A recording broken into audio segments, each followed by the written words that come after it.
प्यारे बच्चों नमस्कार। श्री राम ऑनलाइन क्लासेस में आपका स्वागत है।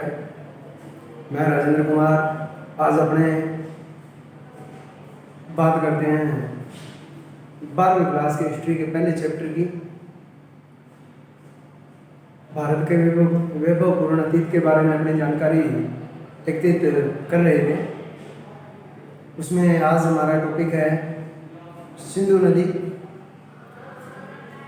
नदियों के बारे में तो हमें जानकारी है ही, और हमने नदियों के बारे में हमने पढ़ा ही है। सिंधु नदी, सरस्वती नदी, गंगा नदी, यमुना नदी, कावेरी नदी, ऐसी अनेकों नदियां हैं। उसमें आज अपने बात कर रहे हैं सिंधु नदी के बारे में। तो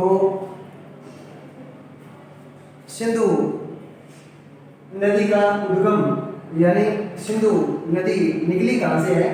तिब्बत के कैलाश मानसरोवर के उत्तर में स्थित संगे कवक सिंहमुख व हिमनद से माना जाता है। तिब्बत के अंदर जहाँ कैलाश मानसरोवर है, कैलाश पर्वत के बारे में सुना है, कैलाश मानसरोवर जो उत्तर में स्थित है, वहाँ संगे कवक सिंहमुख और हिमनद से सिंधु नदी का उद्गम माना जाता है। माना जाता है कि यह नदी वहाँ से निकली है और बहुत सारे भागों में इसके द्वारा जल पहुंचाया जाता है। आगे अपने बात करते हैं सरस्वती नदी। सिंधु नदी, सरस्वती नदी, जैसे हमने सभ्यता के बारे में पढ़ा है, सिंधु सरस्वती सभ्यता, इस बारे में हमने पढ़ा है। तो सरस्वती नदी के बारे में बताया गया है कि सरस्वती नदी का उद्गम जो है वो शिवालिक की पहाड़ियों से माना जाता है। शिवालिक की पहाड़ियों से सरस्वती नदी निकली। यहाँ से यह आदि बद्री के मैदान में प्रवेश करती है। शिवालिक की पहाड़ियों से निकलने के बाद यह आदि बद्री में पहुंचती है तथा यह दक्षिणी पश्चिमी दिशा में बहती हुई दक्षिणी पश्चिमी दिशा में आती हुई कुरुक्षेत्र, घग्गर के बारे में आपने सुना ही है, जो हमारे अनूपगढ़ क्षेत्र में है घग्गर नदी। हाकड़ा होती हुई हरियाणा के सिरसा स्थान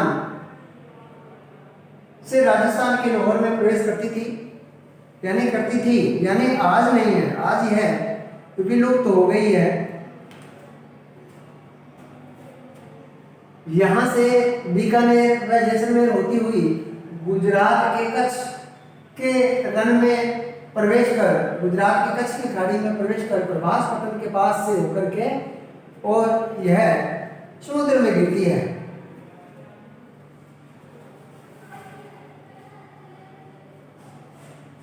ये है सिंधु सरस्वती नदी के बारे में। लेकिन अगर अपने आज की बात करें तो वर्तमान में यह नदी यानी सरस्वती नदी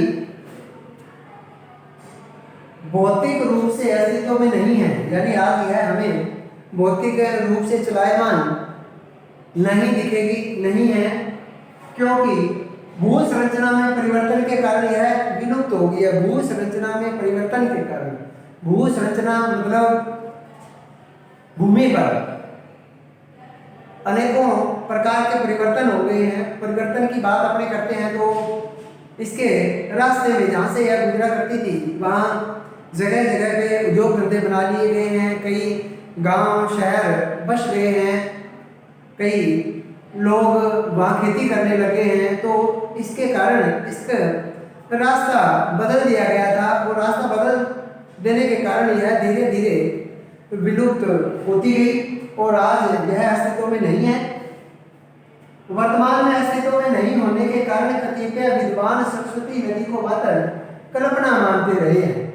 अब इसका अस्तित्व में दिखाई नहीं देने के कारण विद्वान जो है वो इसको मात्र एक कल्पना ही मानते रहे हैं कि ये एक कल्पना मात्र ही नदी रह गई है। लेकिन भू उपग्रह, लेकिन ऊपर से खींची गई तस्वीरें से सरस्वती नदी के बहाव क्षेत्र का अब पता लग गया है। बहाव क्षेत्र का पता लग गया है, यानी अपने बात करें तो आज तो सरस्वती नदी अस्तित्व में है ही नहीं, आज तो ये विलुप्त हो गई है, लेकिन कुछ तस्वीरों से इसके मार्ग के बारे में पता लगाया गया है, इसके बहाव क्षेत्र के बारे में पता लगाया गया है कि यह नदी कहां से कहां तक बहा करती थी, कहां से कहां तक ये चला करती थी, इसका रास्ता कौन सा था, किस रास्ते से होकर के यह गुजरा करती थी, कहां से गुजरती थी, इसके बारे में कुछ खींची गई तस्वीरों से आज पता लगा लिया गया है भूवैज्ञानिकों के द्वारा। आगे अपने बात करते हैं 1921 में हड़प्पा सभ्यता के बारे में विद्वानों में बताना चाह रहे हैं कि 1921 में हड़प्पा रावी तट पर भारतीय कांस्यकालीन नागरिक सभ्यता के अवशेष मिले हैं। हड़प्पा सभ्यता जो है वो रावी नदी के तट पर भारत की जो कांस्यकालीन नागरिक सभ्यता, कांस्य के युग की, जैसे अपने युग के बारे में तो बात कर ही चुके हैं, पाषाणकालीन युग, ऐसे ही ये कांस्यकालीन युग के बारे में हमें बताया जा रहा है। तो भारत के कांस्यकालीन नागरिक सभ्यता के अवशेष भी मिले हैं हड़प्पा से संबंधित सभ्यता जो रावी नदी के तट पर है। 1947 में जब हमारा भारत आजाद हुआ था तो आजादी के बाद से अब तक सिंधु और गंगानगर जिले में जो अपने घग्गर नदी की अभी बात कर रहे थे, जो हमारे यहाँ नौगढ़ क्षेत्र में कभी बहा करती थी, तो गंगानगर जिले में शुष्क घग्गर जो प्राचीन सरस्वती नदी थी, नदी के तट पर मानव सभ्यता के अवशेष मिले हैं, वहां पर मानव के रहने का पता लगा है, वहां पे अवशेष मिले हैं, कुछ ऐसी जानकारियां मिली हैं कि वहां कभी मानव रहा करते थे। आगे हम बात करते हैं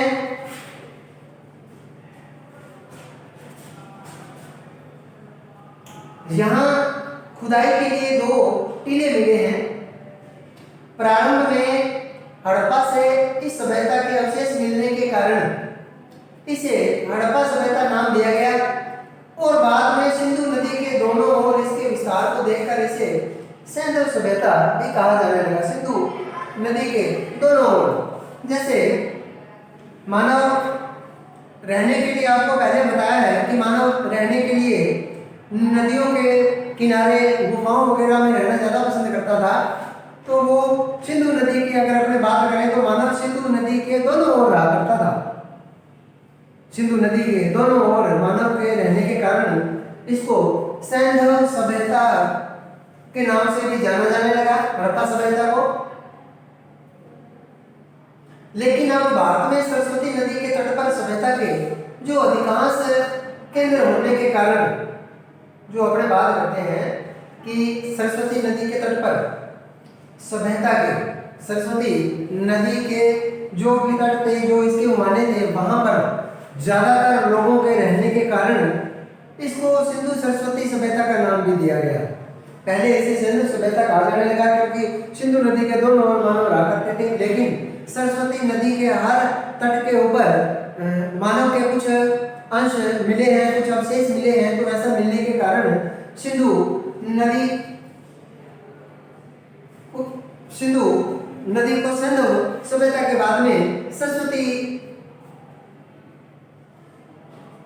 नदी के तटों पर मानव के पाए जाने के कारण इसे सिंधु सरस्वती सभ्यता ये कहा जाने लगा। पुरातत्ववेत्ता जो विद्वान थे डॉक्टर वी श्री वाकणकर, जिन्होंने उत्खनन कार्य किया, उनका मानना यह है कि दोनों सभ्यताएं एक आधारभूत संस्कृति के ही 2 प्रतिरूप है, कि ये दोनों सभ्यताएं सिंधु सभ्यता और सरस्वती सभ्यता, ये जो दोनों सभ्यता है ये आधारभूत संस्कृति के ही 2 प्रतिरूप है। यानी यहाँ पर मानव रहा करता था, उनकी संस्कृति समाज लगभग एक ही जैसा हुआ करता था, तो ये एक ही है, एक दूसरे के रूप है। सरस्वती का अन्वेषण अभी जारी है, उसकी खोज अभी जारी है, उसके बारे में अभी अधिक से अधिक जानकारी एकत्रित करने का प्रयास किया जा रहा है, जो बाद में हमें किसी निश्चित मत की ओर ले जाएगा। यानी इसकी जांच पड़ताल पूरी हो जाने के बाद वैज्ञानिक विद्वान जो है वो अभी सरस्वती नदी की जानकारी एकत्रित करने में आज भी लगे हुए हैं। तो इसकी पूरी जानकारी मिल जाने के बाद, पूरी जानकारी प्राप्त हो जाने के बाद हम किसी एक निश्चित मत की ओर में पहुंचेंगे।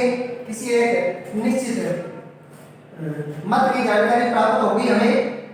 अतः अधिकांश बहुत से पुरातत्ववेत्ता अभी इसका उल्लेख सिंधु सभ्यता के रूप में ही किया जाना उचित मानते हैं। सरस्वती नदी की पूर्णतः जानकारी नहीं होने के कारण इसके तटों के बारे में या कहाँ मानव रहा करता था इनके बारे में अधिक से अधिक जानकारी नहीं मिल पाने के कारण बहुत सारे पुरातत्ववेत्ता, बहुत सारे विद्वान जो हैं वो आज भी इसे सिंधु सभ्यता के नाम से ही जानते हैं, न कि सिंधु सरस्वती सभ्यता। वो इसे सिंधु सभ्यता ही कहना ज़्यादा पसंद करते हैं।